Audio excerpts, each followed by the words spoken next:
para toda la comunidad, Colegio Americano. Continuamos estudiando en Lucas capítulo 18 la parábola del fariseo y el publicano. Ya hemos visto la oración del fariseo. Ahora vamos a mirar cómo oró el publicano.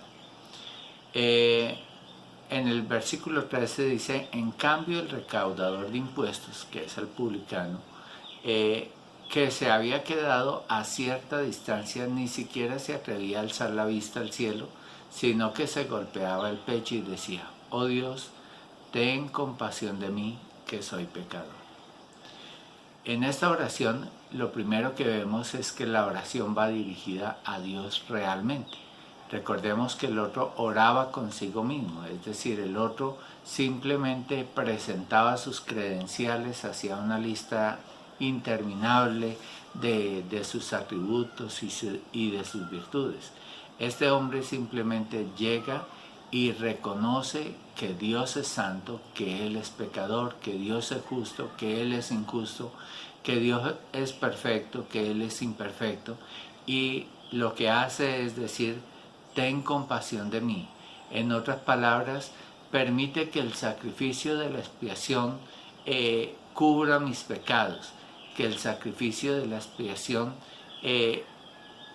cambie mi carácter, que mi vida sea transformada por tu gracia, por tu bondad. Eso es un acto de fe. La Biblia dice que los dos que subieron allá oraron. Uno oró consigo mismo y otro oró realmente dirigiendo su oración a Dios. Esa es la diferencia entre estos dos tipos de oraciones. Sin duda, encontramos acá a un pecador arrepentido y encontramos a una persona que considera que no es pecador, que considera que es mejor que todos los demás que estaban a su alrededor. Y posiblemente, si comparamos a estos dos hombres, el fariseo es mejor desde el punto de vista humano. Pero el problema es que el ser humano no se tiene que comparar con otro ser humano. El ser humano se tiene que comparar es con Dios. Y al compararse con Dios es donde el ser humano descubre su pecaminosidad, descubre lo mal que está. ¿Qué sucede entonces? ¿Cómo concluye la parábola? Jesucristo dijo: les digo que es decir, este cobrador de impuestos, y no aquel, es decir, el fariseo, volvió a su casa justificado ante Dios. Entonces, vemos a este pecador arrepentido, a este hombre que realmente oró a Dios, que desciende a su casa declarado justo delante de Dios. ¿Cuál es la segunda conclusión? Dice: pues todo aquel que a sí mismo se enaltece será humillado, y el que se humilla será enaltecido.